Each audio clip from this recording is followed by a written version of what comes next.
Sejam bem-vindos à terceira edição das Conversas Improváveis. Desta vez viemos até ao Casino da Figueira da Foz e trouxemos connosco dois convidados que estão literalmente à altura um do outro. Na política, no futebol, na polémica e, claro, no tamanho. Na nossa sala de estar, desta vez temos Luís Marques Mendes e Rui Santos. Muito obrigado aos dois por terem aceitado o nosso convite. Dr. Luís Marques Mendes, vamos começar por si e para lhe perguntar se o tamanho importa de facto ou não. Não, a mim não importa coisa nenhuma. Nada. Eu até costumo dizer em brincadeira que das coisas pequenas é que vêm as maiores surpresas.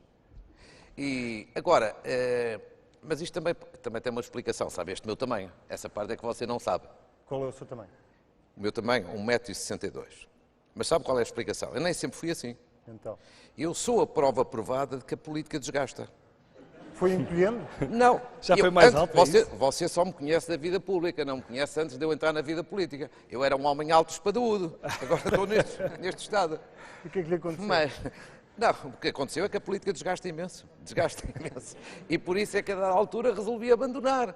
E, portanto, agora só dou uns palpites, porque a política que me desgasta imenso, eu tinha que cuidar um pouco da minha estatura. Mas alguma vez sentiu, deixe-me só perguntar, alguma vez sentiu que a sua altura, esse 1,62 m, era um handicap para alguma coisa? Não, coisa nenhuma. Nem para subir ao púlpito? Não tem problema nenhum. Ouça, além do mais, você veja bem, ao fim destes anos todos, eu fui praticamente tudo o que é possível ser-se.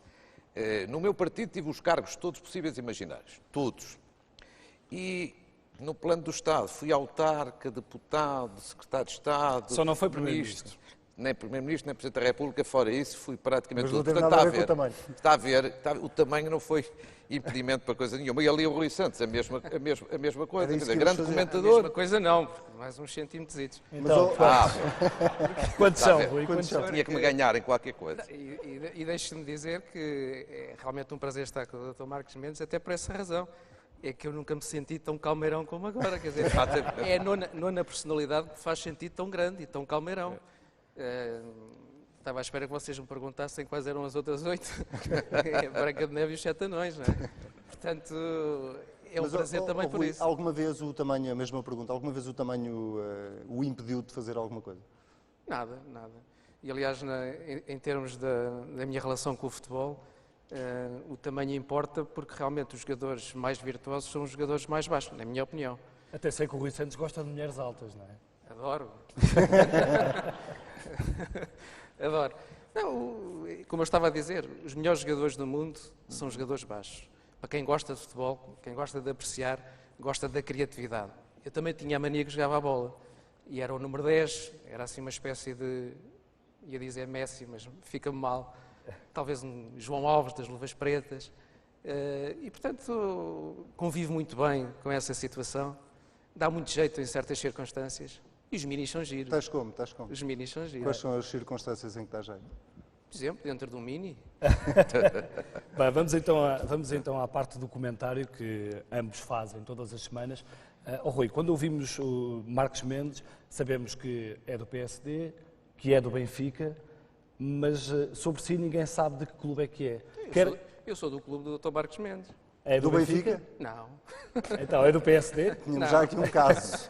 Quer esclarecer aqui agora de que clube é que é? Eu sou do clube da Verdade Esportiva e o Dr. Marques Mendes subscreveu esse movimento. Mas não era mais verdadeiro, não era mais verdadeiro, tal como o Dr. Marques Mendes faz, não era mais verdadeiro que o Rui dissesse qual é que é o seu clube? Declaração de interesses. Por exemplo? Acho muito bem esse princípio da declaração de interesses, mas eu, de facto, o meu clube é o Clube da Verdade Esportiva. Eu sou de todos e não sou de nenhum. Eu, por exemplo, hoje tenho a ideia que provavelmente as pessoas reconhecem-me como adepto do Sporting de Braga porque elogiei o Sporting de Braga. Eu todas as semanas tenho um clube diferente. E normalmente quando critico o Benfica sou um anti-lampião enorme, quando critico o Sporting ao contrário. Portanto, eu todas as semanas mudo de camisola, mas é um bocadinho uma situação imposta. Qual é que acha que é o clube do Rui Santos, Marcos Mendes? Isso eu não sei. Isso eu não sei. Eu acho que isso ele disfarça lindamente. Eu sou um acompanhante de todos os programas dele. Costuma vê-lo sempre. Costumo ver. e acho que umas vezes parece-me que é do Sporting, mas depois desfaz, depois do Benfica, não sei. E, portanto, não dou palpites. A preparar um bocadinho este vosso confronto, estive a pensar, é que o Rui Santos, eu reconheço, porque eu vejo o tempo extra todas as semanas, sabe largo de futebol. Sabe largo. É das arbitragens, é das táticas de jogo, está sempre bem informado e tal. Eu, pelo contrário, eu gosto imenso de futebol, mas só tenho a mania que sei.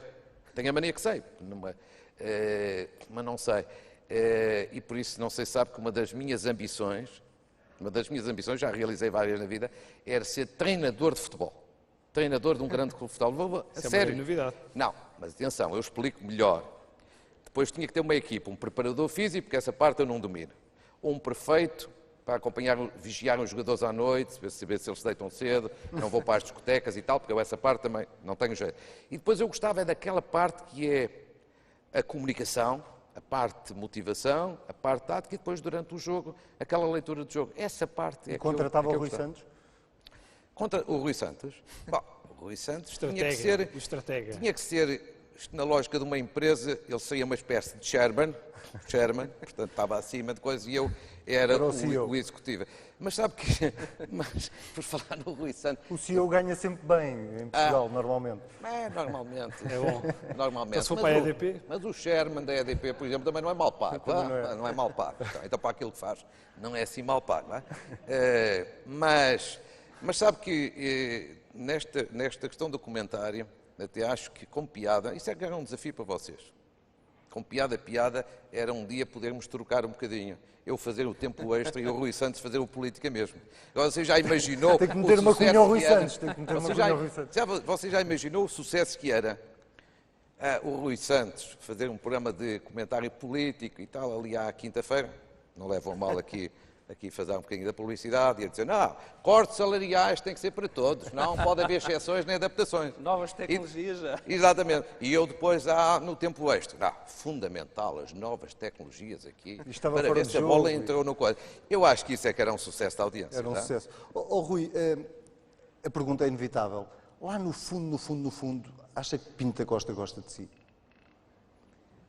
Eu acho que sim. É uma boa pergunta. Eu acho que sim, porque eu acho que ele tem alguma atenção àquilo que é dito no tempo extra e não apenas no tempo extra. Eu tenho consideração pela obra de Pinto da Costa enquanto Presidente do Porto. Acho que é inegável que ele fez um grande trabalho em termos de criar condições para que o Futebol Clube do Porto seja o clube hegemónico que hoje é, mas não me revejo minimamente no estilo truculento dele. Acho que ele foi muito importante para o Futebol Clube do Porto, mas tem feito muito mal ao futebol português. Então. O que significa que, se provavelmente ele conseguisse, no fundo, adequar a sua postura na lógica de uma liderança na Federação Portuguesa de Futebol, provavelmente não defenderia tão bem o futebol português como outra pessoa qualquer. Quer dizer, é de facto um homem que, quando acredita nas suas convicções, bate-se por elas até à exaustão. E nesse sentido, acho que Pinto da Costa vai ficar indelevelmente ligado à obra do Futebol Clube do Porto, em termos de crescimento de um clube que foi um clube que cresceu sustentadamente nos últimos anos. E é um clube com muitas vitórias. E é um clube com imensas vitórias. Há uma parte da história do Futebol Clube do Porto muito contestada. Ou põe em causa também isso? Eu fui muitas vezes às Antas e tinha lá o guarda-abel à minha espera. E essa é uma memória que eu tenho alguma dificuldade em apagar. Eu não gosto de coação. Detesto as altas pressões. Gosto da pressão alta no futebol, dentro do campo, mas detesto as altas pressões e as coações. E a coação é uma coisa que está muito ligada à história de alguns clubes portugueses, não apenas do Porto, mas também do Porto. E senti isso numa altura em que senti o que é ser o jornalista de Lisboa no Porto. Quero abrir um parênteses para dizer que adoro a cidade do Porto. Gosto muito, tenho memória de pessoas que foram muito importantes para o Futebol Clube do Porto, como por exemplo Feliciano. Lembro-me de jogadores que cresceram no Futebol Clube do Porto a partir do seu setor de formação. Mas houve ameaças? Tive algumas ameaças. E o Rui Santos acha que sempre foi justo, por exemplo, para o Futebol Clube Porto Eu e acho para que o sim, Pinto da Costa? eu tento ser justo. Agora, a concepção de justiça, num país em que de facto as coisas estão muito clubitizadas, às vezes é difícil de estabelecer. Mas pensar aqui, Dr. Marcos Mendes, este clima Sim. de ameaça e de medo não se vive tão intensamente na política. Tem dias. Então, tem histórias destas? Agora não, desde que a democracia está estabilizada não, mas repare que você é muito novo, eu já não sou assim tanto, mas quando, nos anos a seguir, imediatamente a seguir ao 25 de Abril, fazer 74, 75, 76, fazer sessões de esclarecimento, fazer comícios, era uma aventura.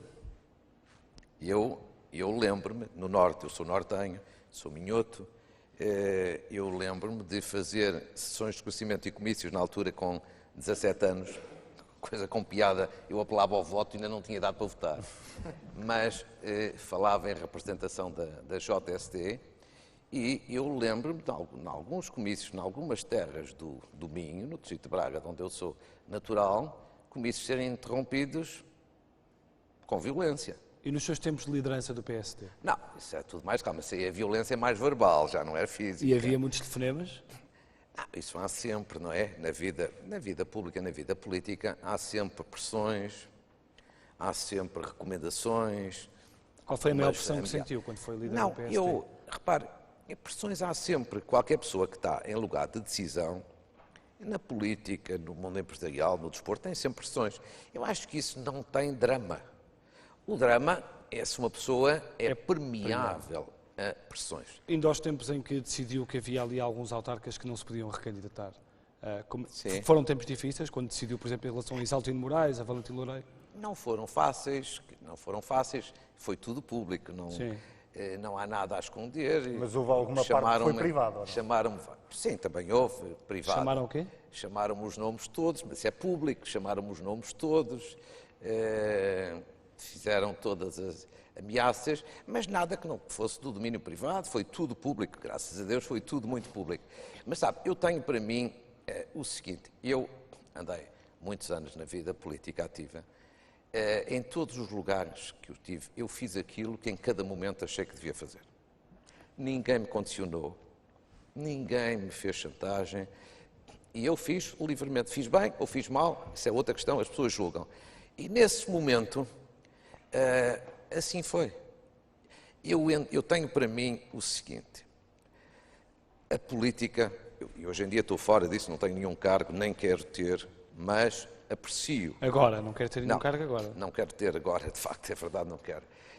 Amanhã logo se vê. Amanhã logo se vê. Mas não pense que seja provável nos próximos tempos ter qualquer cargo. Mas o que eu queria dizer é o seguinte... Está mais confortável na cadeira do comentário?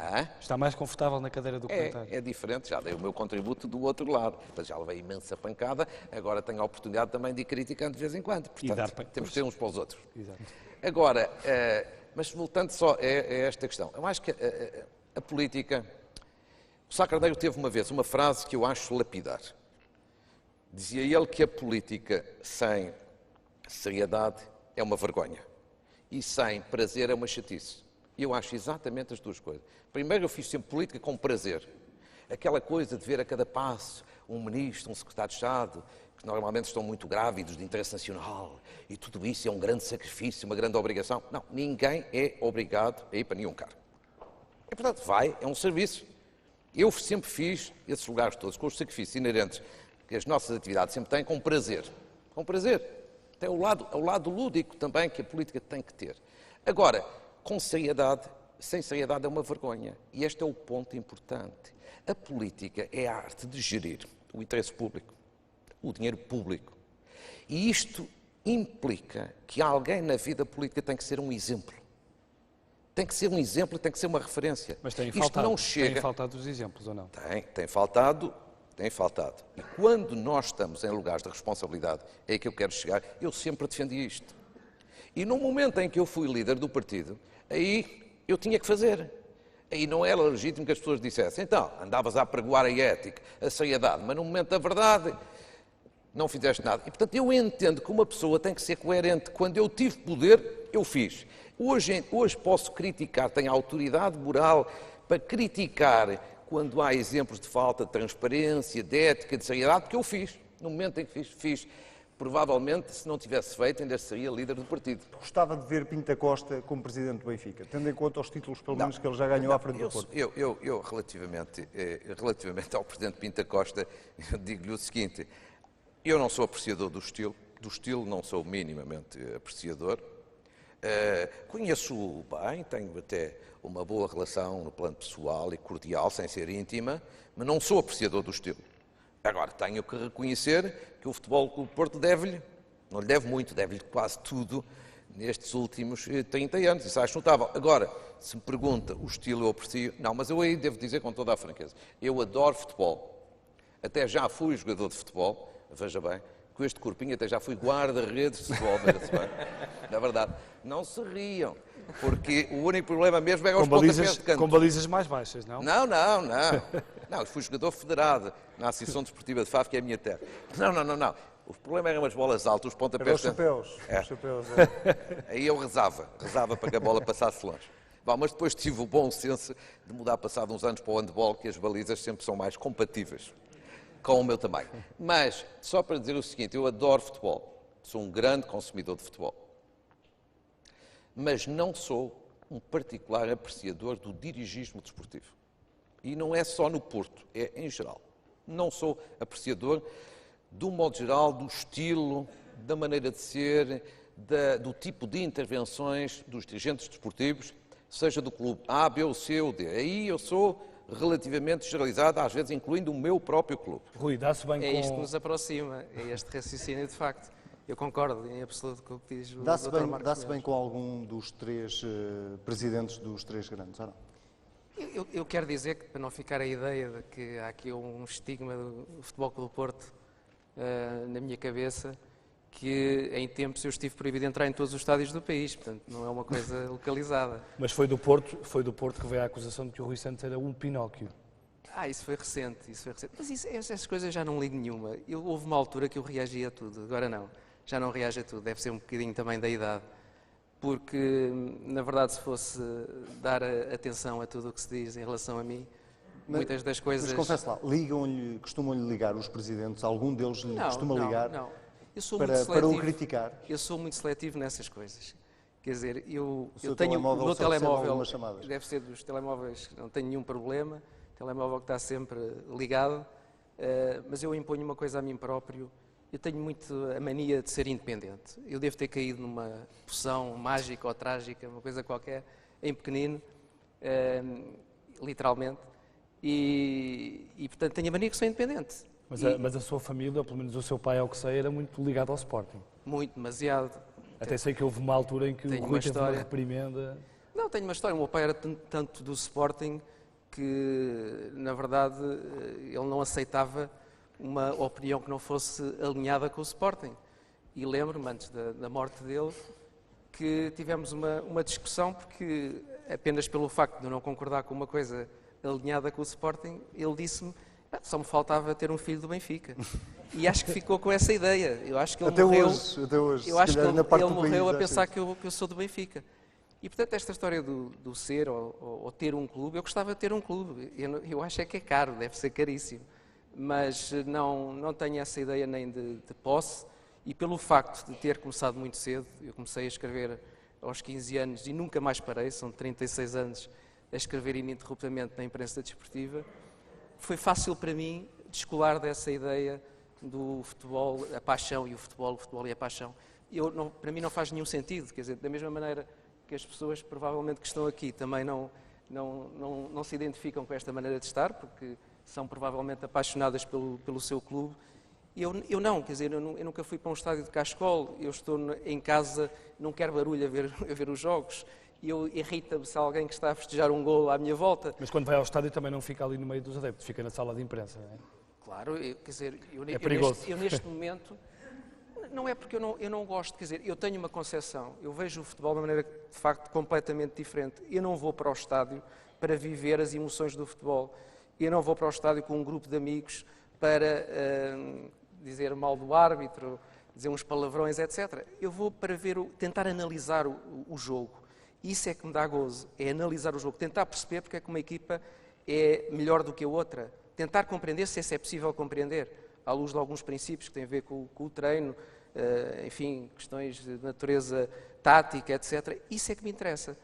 Tudo o resto, e compreendam, para mim era muito fácil, quando estou a analisar, fazer assim uma espécie de conta de merceeiro, que é, bem, se em Portugal, ou digamos, o universo benfiquista é composto por 6 milhões, e vamos juntar mais uns milhões aos adeptos do Sporting e ao Futebol Clube do Porto. Eu, cada vez que estivesse a falar do Benfica, devia falar bem do Benfica. Do Porto, a mesma coisa. Quer dizer, eu teria potencialmente mais pessoas a gostar de mim do que no sentido contrário. Se falasse bem do Benfica, o Dr. Marcos Mendes, se calhar, gostava mais do comentário do Rui Santos. Eu gosto sempre de ter mais companheiros do Benfica, mas eu compreendo perfeitamente este ponto de vista e acho que é de aplaudir. Eu acho que, deixe-me só dizer isto, que não é lisonjeio nenhum, eu não tenho nenhuma necessidade de lisonjear, mas eu aprecio este tipo de comportamento, como o Rui Santos aqui acabou de descrever e como ele de resto tem sido, para quem, como nós acompanhamos o comentário desportivo. E porque eu na vida pública tenho também muito este ponto de vista. Eu tenho uma grande admiração pelas pessoas que, mesmo sendo de partidos opostos ao meu, são pessoas com convicções. Aqui a independência eu passaria para o plano das convicções. Eu, quando vejo um político, seja de que partido for, a defender uma causa, a ter uma convicção, eu tenho um enorme respeito, uma enorme admiração. Eu posso estar nos antípodas. Eu tenho um desprezo olímpico por aqueles políticos do meu partido ou de qualquer outro que trocam convicções por conveniências com a maior das facilidades. E António José Seguro tem muitas convicções? António José Seguro tem uma vida difícil, que é diferente. Deixe-me dizer-lhe, eu já fui líder da oposição. Uma vez o Dr. António Costa, Presidente da Câmara de Lisboa, que é uma pessoa que eu estimo, trabalhámos muito. Ele foi Ministro dos Assuntos Parlamentares quando eu era líder parlamentar na oposição. Ele disse que eu lhe dava cabo dos juízes. E depois eu fui Ministro dos Assuntos Parlamentares quando ele foi líder parlamentar. Fazia ele esse papel. Portanto, mas conhecemos-nos bem. Podemos discordar, mas conhecemos bem. Disse-me uma vez uma coisa que eu acho que ele tem razão. Ser líder da oposição, ora do PS, ora do PSD, é dos lugares mais difíceis de desempenhar. Sobretudo quando a bancada não é escolhida pelo líder. E por isso António José Seguro tem uma vida muito difícil. Tem uma vida muito difícil, porque tem desde logo uma bancada muito irrequieta, muito chinicosa. E uma liderança em Paris ou não? E uma liderança em Paris? Isso é uma coisa que se percebe, que há ali uma mãozinha e tudo isso. E depois há uma certa tralha socrática que está ali pelo Parlamento que acha que o chefe ainda vai ressuscitar dos mortos e tudo, mas não me parece, com toda a franqueza, que isso vai acontecer. Agora, António José Seguro eu conheço bem, tenho estima pessoal por ele, acho que é uma pessoa correta, acho que é uma pessoa séria, acho, já o disse em público, é que ele tem 2 caminhos possíveis. Tem um caminho de tentar agradar àqueles que internamente discordam dele, ou tem o caminho de ele tem a legitimidade de definir um trajeto, impor ordem na casa e o exercício da autoridade. A sensação que eu tenho, já o disse em público, é que se ele seguir o caminho de tentar agradar, nunca vai acabar por cair. Ou ele tem a coragem de definir um caminho e o impor, porque a autoridade... E qual dos dois é que acha que ele está a seguir? Eu acho que ele está a seguir demasiado a condescendência. E eu, por experiência própria, e não só, tenho a ideia que uma pessoa tem que afirmar o seu próprio caminho e, mesmo tendo algum engulho, tem que o afirmar. Sabe, a autoridade em Portugal, muita gente tem medo da autoridade, porque deve ser um bocadinho o resquício ainda do antigamente, do 25 de Abril, mas que... Um grande antifascista, um grande poeta, Mário Cesarino de Vasconcelos, disse um dia que todo homem é sujeito de uma inexpugnável autoridade. Era um antifascista. A autoridade legítima e democrática é para se afirmar. Se uma pessoa anda aqui aos zigue-zagues e tudo isso e tal, ouça, agradar a gregos e troianos é impossível. Portanto, eu acho que António José Seguro tem muito tempo ainda para fazer isso. Enfim, tem muito tempo. Tem algum tempo. Agora, ele tem de facto uma posição muito difícil. A posição mais difícil, apesar de tudo que ele tem, eu acho, não é essa. Acha que chegará... Qual é que é a posição mais difícil? É que porque ele tem sempre este drama de criticar um governo que está a executar um programa da Troika que o partido dele negociou e aprovou. Esta é uma dificuldade.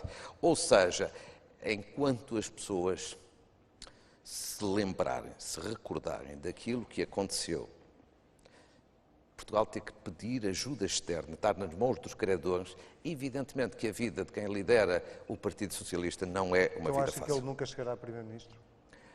Não, eu não faço essa futurologia, porque já vi pessoas muito inteligentes em Portugal a fazer análises perspectivas dessa natureza relativamente a outras pessoas e enganaram-se. Não, a vida política é cheia de vicissitudes. Isso pode acontecer ou não, ele pode ganhar as autárquicas e isso consolida, a seguir pode ganhar as europeias, porque é um período difícil para o PSD que está no poder. Agora, não vai ser fácil. Eu, em relação à classe política, olho um bocadinho para a classe política como o Dr. Marcos Mendes olha para os dirigentes desportivos. E, de facto, não vou muito à bola com eles. Com nenhum? Tenho respeito por quem tem uma elevada ética política.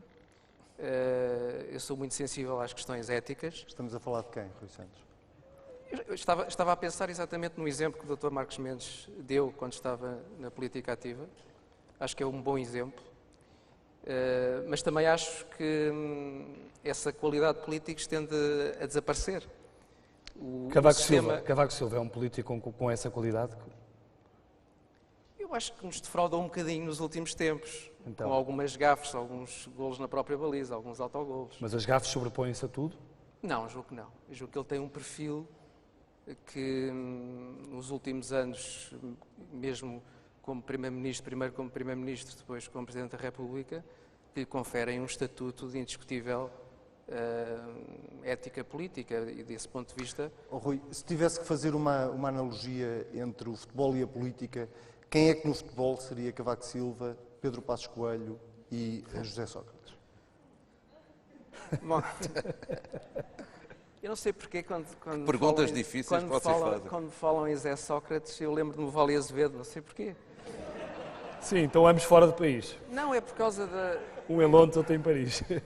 Também por isso, mas também, quer dizer, os dois estiveram muito na baila nos últimos tempos na comunicação social. Quem leu o Correio da Manhã nos últimos tempos apanhou muitas notícias de Vale Azevedo, E de José que Sócrates está, também. que está falido, não é? Que está falido. E de José Sócrates também. E, portanto, há qualquer coisa que não confere, há qualquer coisa que não bate certo. E Pedro Nós Passos lemos as Coelho? notícias, lemos os sinais exteriores de riqueza e há qualquer coisa que não bate certa. Eu sinto-me um bocadinho enganado, mas sou otimista, porque o Primeiro-Ministro diz para nós sermos otimistas e eu acho que devemos O ser Dr. Marcos otimistas. Mendes uma vez escreveu que José Sócrates era um mau exemplo.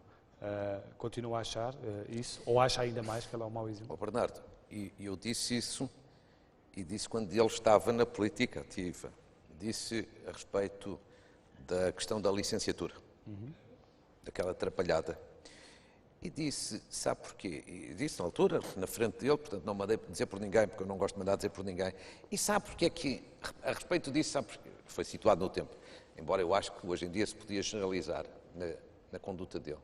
Repara o seguinte, gosta ou não se gosta daquele caso da licenciatura, foi uma atrapalhada. Ora, eu tenho para mim o seguinte, já o disse aqui, o exemplo vem...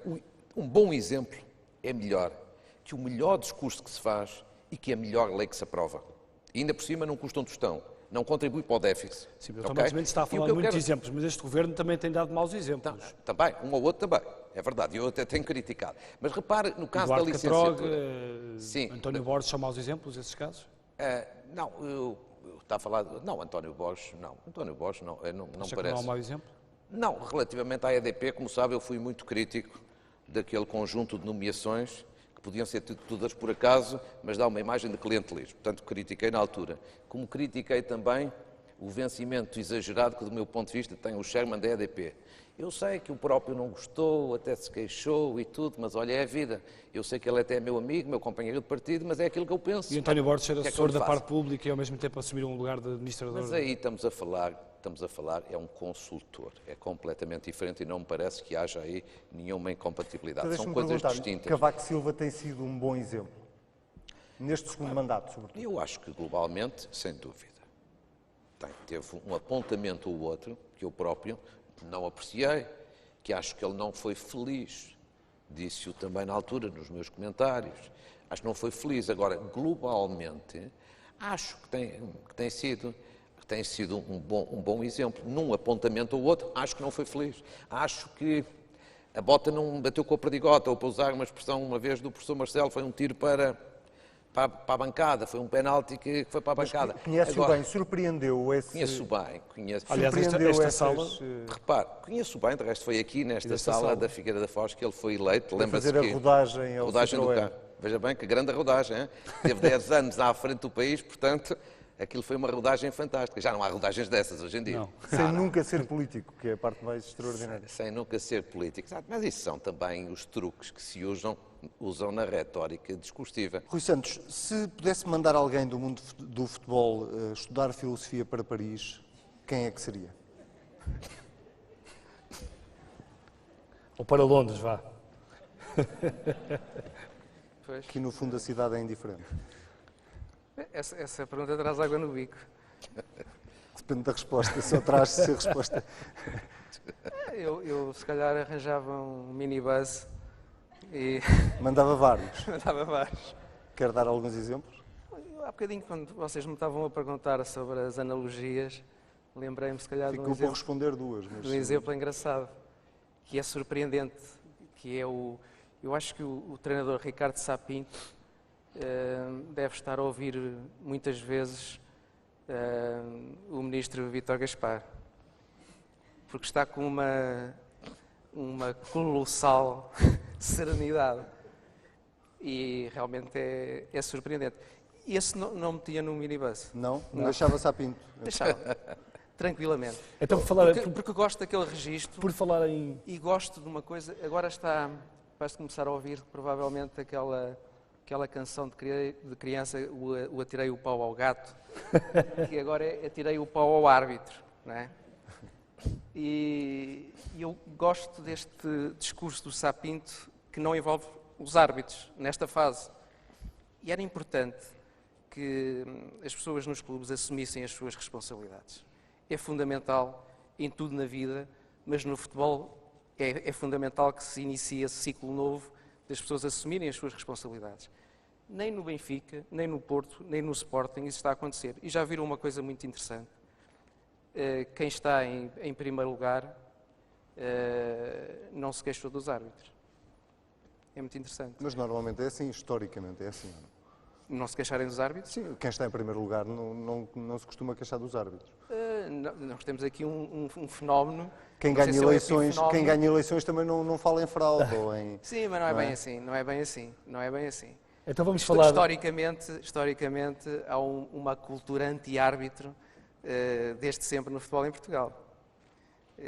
E eu acho que é injusto em alguns casos. É verdade que na classe dos árbitros há muita incompetência, mas também não há vontade nenhuma de mudar aquilo que tem que se mudar. E aquilo que tem que se mudar é, no fundo, dar melhores condições aos árbitros para produzirem melhores decisões. Porque o juiz da partida tem que reunir à sua volta as melhores condições para produzir boas decisões. Isso acontece nos tribunais. Vamos não se avançar, condena ninguém sem reunir as melhores material probatório, não é? Por falar em no futebol clubes... também devia ser assim. E por isso é que eu defendo a introdução das novas tecnologias. Acho que isso é fundamental para mudar uma coisa que as pessoas no futebol, que são muito conservadoras, na verdade, não querem mudar. Mas esse é que é o passo a seguir, porque as leis do futebol, como se sabe, vêm do século XIX, eram 14 leis no século XIX, e só há muito pouco tempo é que se alteraram para 17. E, portanto, este conservadorismo, nos tempos de hoje, não faz nenhum sentido com a evolução das sociedades, a evolução tecnológica, não faz nenhum sentido. E faz sentido que nos clubes e no mundo do futebol, neste país em crise, se continuem a pagar estes salários milionários? Não faz nenhum sentido. Aliás, eu julgo que nós assistimos um pouco nesses dois mundos a velocidades completamente diferentes.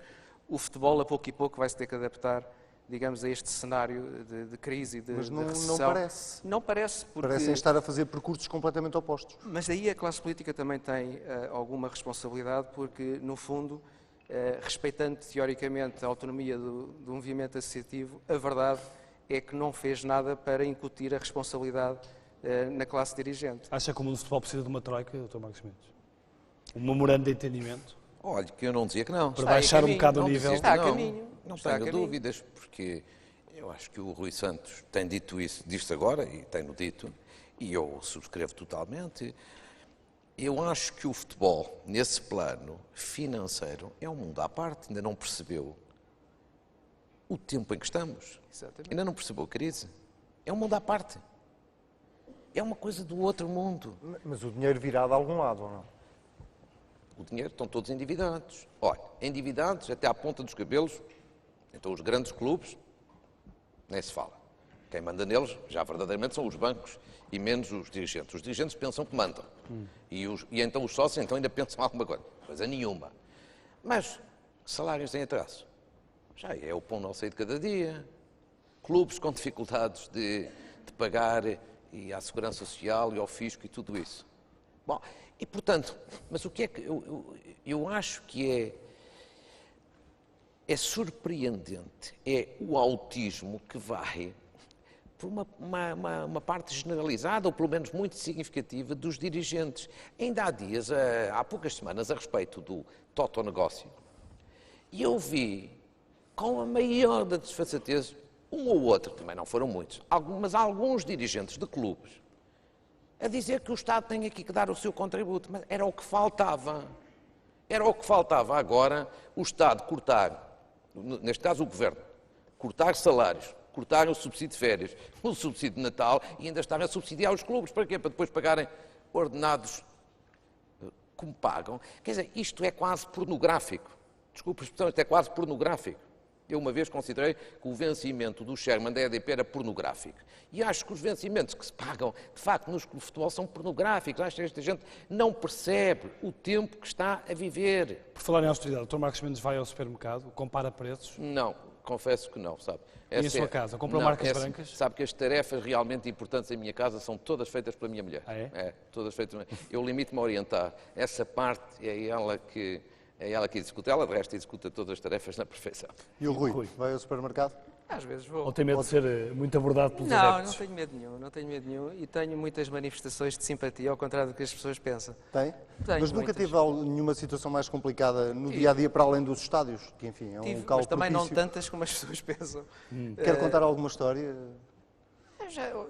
Agora há relativamente pouco tempo, num dia em que o Sporting jogava um jogo europeu, fui ao dentista e de repente vejo um rapaz olhar muito fixamente para mim e quando se aproximou olhou com um olhar quase fulminante e disse: "O Sporting é o maior!" E eu disse: "Pois é." E ficou-se por aí. E ficou-se por aí. Oh, E eu Rui, lá fui ao dentista, portanto... Diga-me uma coisa, num país onde o ordenado mínimo é 485 euros, sente-se bem pago? Sente-se a viver acima da média, ou não? Eu sinto-me...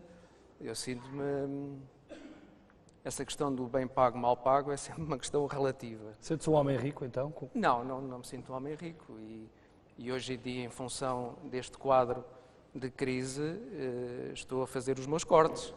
Onde é que cortou? Onde? Tenho cortado em muita coisa. Temos que ser conscientes, quer dizer, temos que perceber que isto não é uma crise passageira.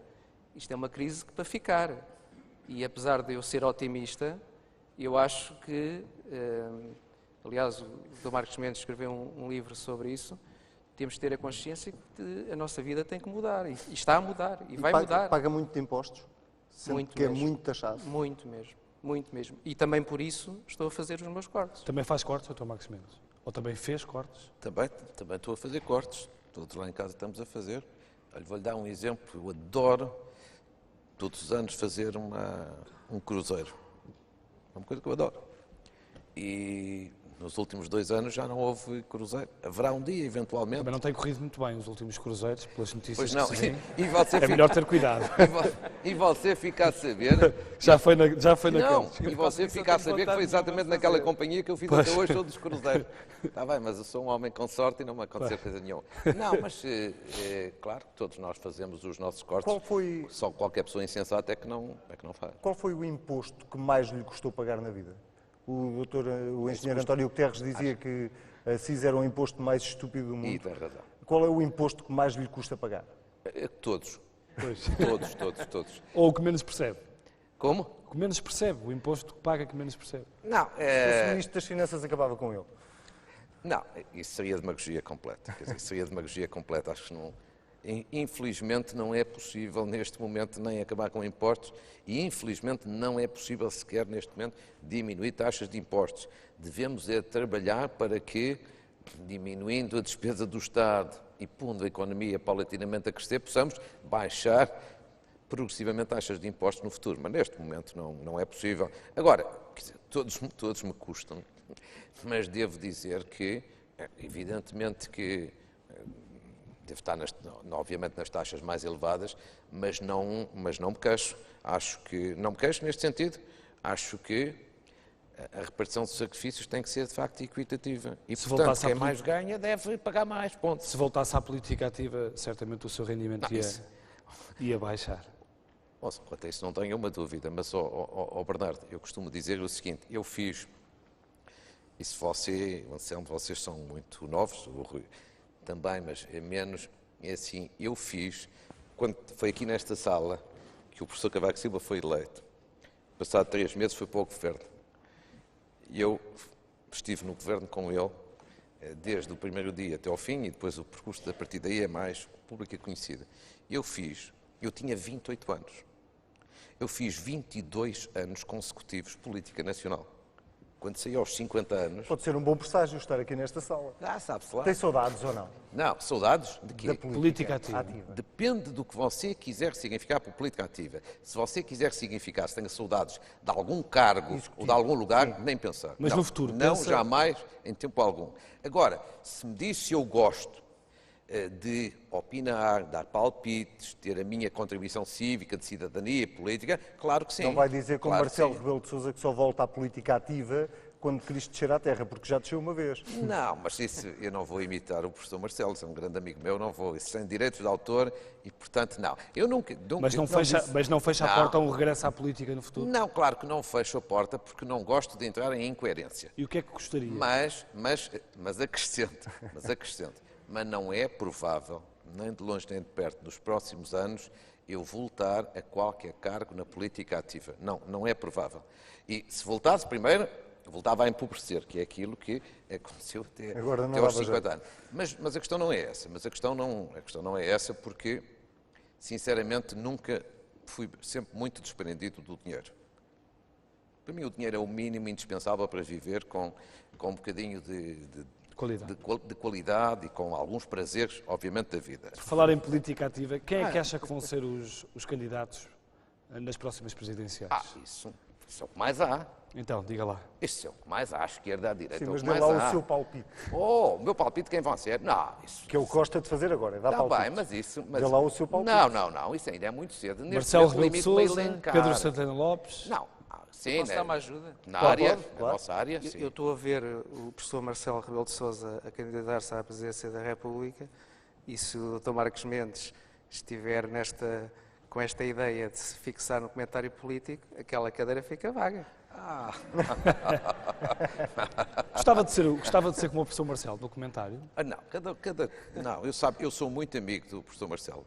Fizemos uma caminhada muito interessante. Sabe que ele foi líder do partido quando eu fui líder parlamentar. Mas costuma comparar as audiências? Quem é que tem mais audiências?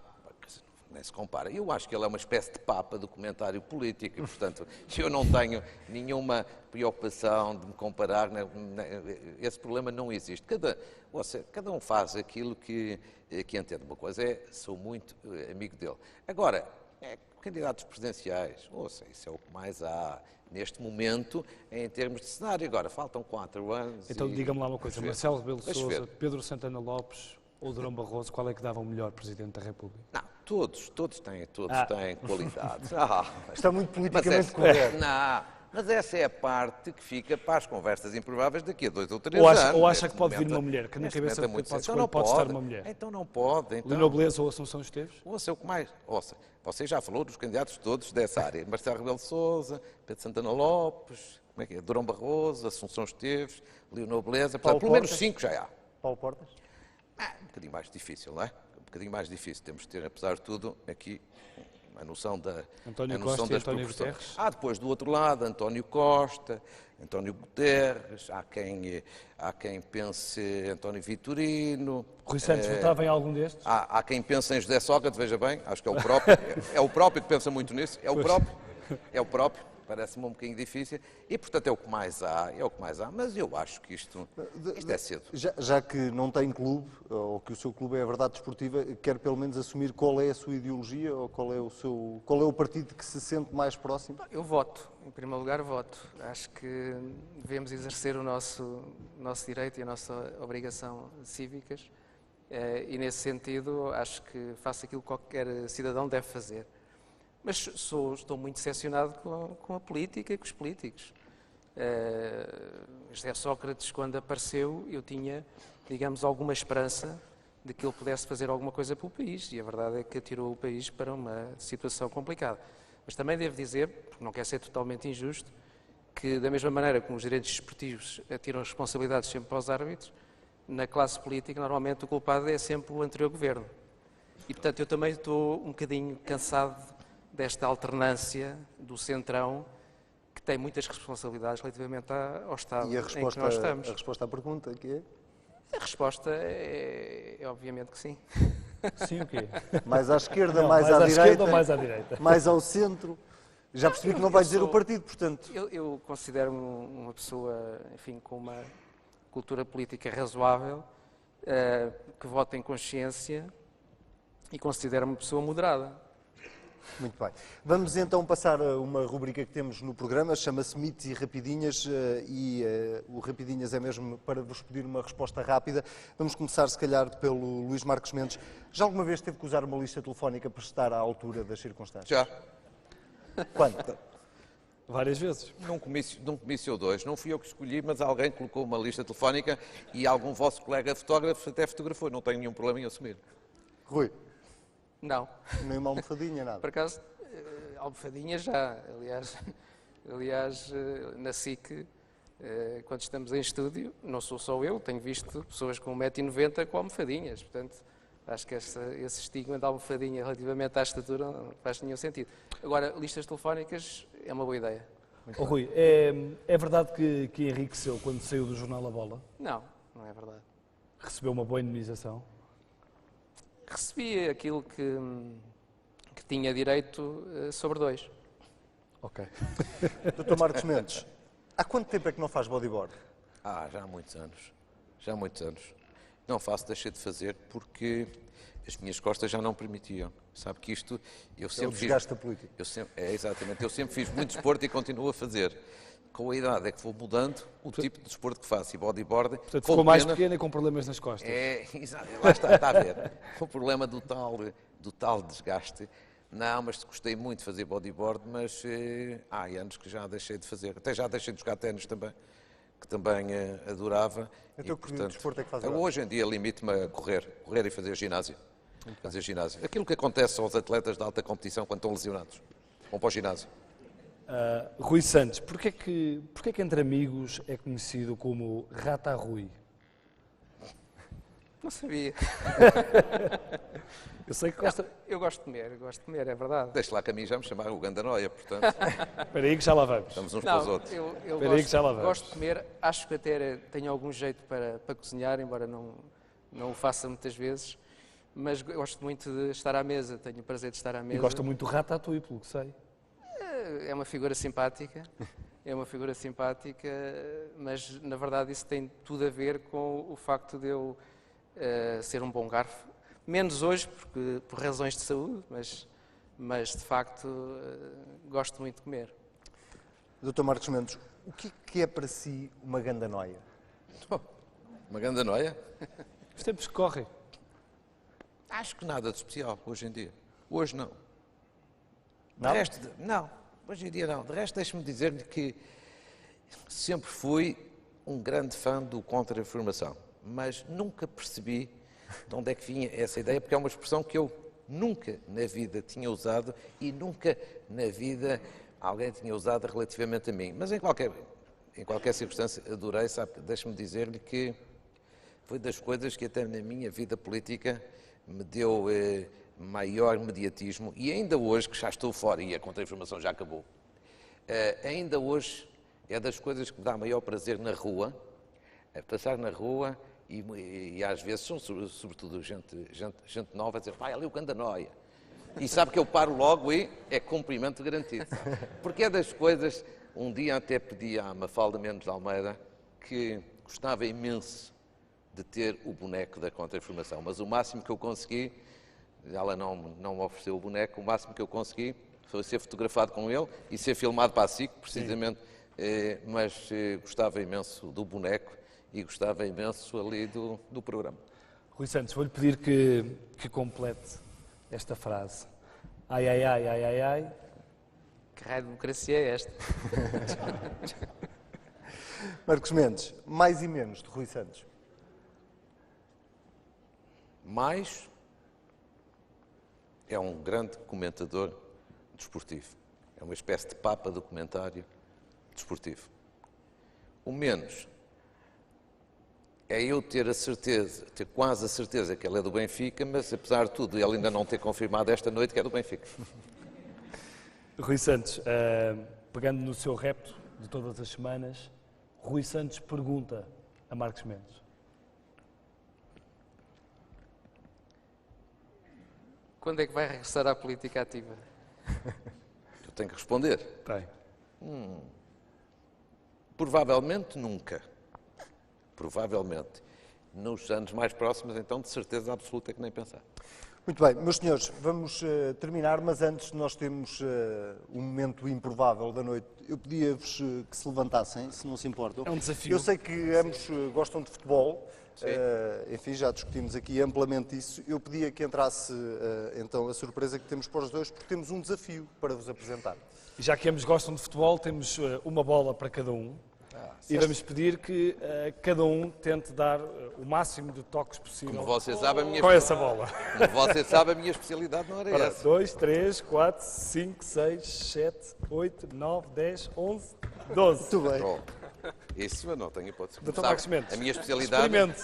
era guarda-redes, portanto, guarda-redes é mais para defender. Está bem, então experimente só a ver quantas é que consegue. Pronto. Cuidado com o público. Muito bem. Esta é a bola do Euro 2012. Não sei se já a conheciam, mas ficam a conhecer. Muito já obrigado. agora, a propósito do Euro 2012, Dr. Marcos Mendes, prognósticos. Só Até para- onde é que vai a Pois seleção já, se não nacional? fosse a crise, eu estava lá garantido que não tenho até hoje perdido uma presença física, a assistir pelo menos a um jogo da nossa seleção, quer em mundiais, quer europeus. Mas agora com a crise nunca se sabe. Rui. Eu espero o melhor para Portugal. Naturalmente que o melhor é ser campeão europeu. Mas nestas coisas eu gosto sempre de privilegiar quem joga bem e merece. E nesse sentido espero que Portugal jogue bem e que mereça estar na final pelo menos. Mas olhando para esta seleção... É difícil, é difícil. Eu acho que esta provavelmente vai ser, não direi a última boa seleção ou grande seleção que vamos ter, mas os próximos tempos adivinham-se complicados porque houve muito desinvestimento na formação e não houve cuidado em valorizar o jogador português. E penso que vamos pagar isso a prazo. Muito bem, meus senhores, agradecemos aos dois a vossa presença. Foi prazer. uma honra Passou ter-vos aqui. rápido o tempo. Foi um prazer. Ficamos então com o encontro marcado para as próximas conversas improváveis, daqui a um mês. Na SIC Notícias e também na SIC. Até lá.